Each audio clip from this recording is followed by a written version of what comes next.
Happy days, oh happy days. John Bolton, the big old bringer of death that has been plaguing this country and the Republican Party specifically for so many years, it would seem is finally on the outs. John Bolton has been considered a leading voice in Republican foreign policy circles since, probably even before the Bush administration, but certainly his power peaked during the Bush administration, and during the Obama administration, he was all over Fox News, trashing everything Obama did as not hawkish enough. And then he even wormed his way into the Trump administration, which was quite odd considering that, Trump ran saying essentially that Obama was way too hawkish in a lot of areas, and that he was going to try and scale back the U.S.'s, role in all these endless wars. So it was very disappointing for a lot of people when John Bolton somehow was appointed National Security Advisor. I was quite concerned that John Bolton was going to be able to talk President Trump into all sorts of wars in places like Venezuela and Iran, two places that the Bush administration wanted to take out, at least various elements within the Bush administration, but never got around to doing. It's something that John Bolton seriously regrets not having been able to accomplish in his time. But it looks like that Bolton will never be able to accomplish that dream of destroying Venezuela and Iran. Bolton's instincts and Trump's instincts couldn't be more opposite. And I'm sure that's why we heard so many news stories over the past few months about Bolton and Trump constantly butting heads, and about how Trump really just didn't like any of the advice that Bolton was giving because it was always so counter to his to what he had in mind. A lot of Trump advisors learned that even though they had different ideas than Trump, there were ways that they could massage them into Trump and make him feel like they were really his ideas and like they were, and kind of lead him astray. Bolton, I guess, never learned how to do that. Bolton didn't learn how to take Trump's dovish instincts and try and, take and merge that with Bolton's hawkish ideas and try and make Trump feel that what Bolton was suggesting was what Trump really wanted. Bolton, I guess, as he, has admitted in the past, really is just pretty honest about what he wants, and he says, if he wants to blow something up, he's going to say, no, I want to blow this thing up. And he's not going to give you any fancy doublespeak about that. He might lie a bit, which he certainly has done in the past.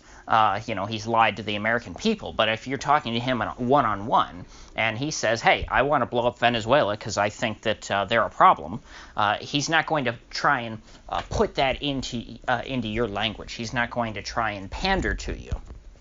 And Trump's personality really just doesn't do good with that, because Trump doesn't want to be told what to do. Trump wants people to tell him that, he's already doing the right thing and just sort of nudge him in certain directions. And so I think that Trump's split with Bolton probably centered more on those personality differences than even on the differences in ideals, because if the personalities mesh up, then, the advisor, if Bolton had had a more amiable personality that got along with Trump, I think that he could have really pushed Trump in his direction. I don't think that Trump is that ideological, and I think he's highly influenced by advisors who know how to manipulate him. Now, back to Bolton's beliefs. I call him a hawk, but not a neocon. A lot of people, I think, are incorrectly labeling him a neocon. A neocon is a very specific thing.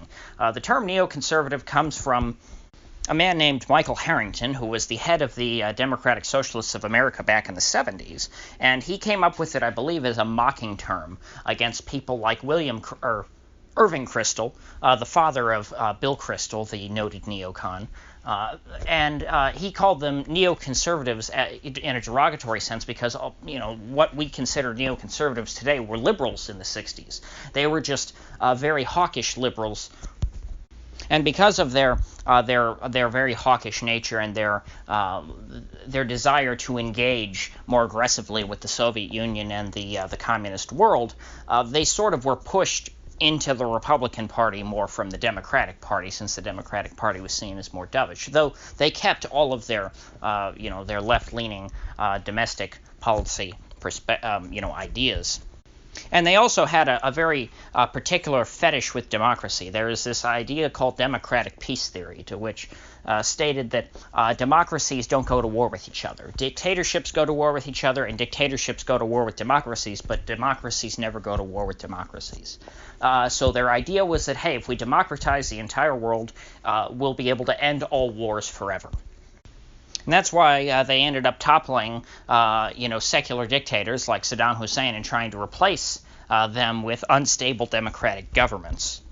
There's not enough nuance in neocon theory to really allow for the possibility that democracy doesn't work everywhere that it's tried. And so that's how we've ended up with a lot of these failures, and why the U.S. has had to stay in these countries and continue to try and prop them up, because their governments just are not sustainable. Afghanistan being the other noteworthy example of a country that would completely collapse were it not for the constant doses of U.S. support. And Bolton's not one of these guys. Bolton doesn't necessarily think that that's such a great idea. He doesn't really care about nation building. He's very happy to destroy a country, and he doesn't see any obligation to rebuild it, because he doesn't necessarily always see that that's in America's interest. When he says that the Iraq War was a success, he doesn't mean that we turned Iraq into a great country. He says that our goal was to get rid of Saddam Hussein. We did that. It was a success. So he really didn't care about the goals the neocons had, this civilizing mission that they had for the country. He really doesn't care. And the same is true with Venezuela.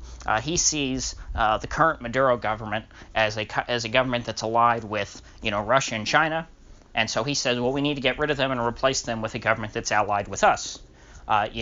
Who cares what actually happens to the country, or if we make things worse, or if we even make things any better? Because, as I've argued, I don't think that that Guaido's that much different from Maduro. I think that the only thing that's really different about them is their foreign policy. Domestically, they both seem to be pretty socialistic. I mean, self-described socialists. But of course, Bolton doesn't care about that, because Bolton is very focused. He cares about what he sees as America's interests. And so So now that Bolton's gone, who can we expect to replace him? There are a couple names I see floating about. Newsmax apparently has a leak that the current CEO of the Center for Security Policy, which is the Frank Gaffney think tank, there's a report that he is being fast-tracked and that he may be the new national security advisor. That would be an absolute disaster, as far as I'm concerned. The Gaffneyites are absolutely nutso-hawks. They're not quite like Bolton. They're a little different. They have a particular, fascination with Islam and the Muslim Brotherhood, if I remember correctly. They think that the Muslim Brotherhood is trying to take over America or whatever. They're very concerned about Sharia and all that, which, I think that the Islamic stuff is really a side story. Muslims are not taking over the world. The only, I guess unless you count the mass migration to Europe, in that sense, you can say that Muslims are taking over certain parts of the world, which is, that's a fair case to make, but they're not doing that here. We're not in danger of our population being replaced by Islamic people who are going to overpopulate, the domestic Christian and Jewish population.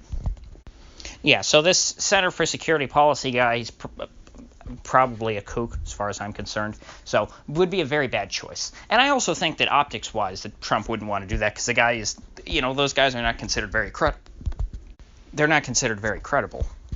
Now, one name that's being floated that would be fantastic would be Colonel Douglas McGregor, who is a frequent guest on the Tucker Carlson show, who I'm sure the president is familiar with because he watches Tucker. So Douglas McGregor is, I think, the perfect Republican dove, in that he doesn't come across as a weakling who just doesn't want to fight. First of all, he's a retired colonel, so he was in the military. He was an officer. He's got some chops there. He just happens to think that, all of these dumb wars that we're engaged in are just that, dumb and stupid and pointless, and haven't gotten us anywhere. So he wants to get the troops the hell out. He sees no point in staying in the Middle East. We've accomplished nothing. We've only made ourselves weaker, and thousands of Americans have died there. And the same is true of a war with Iran. He sees no point. Why is Iran our enemy? They can't hit us. Sure, you could say that they're a regional, competitor to Israel, but we don't live in Israel, so who cares?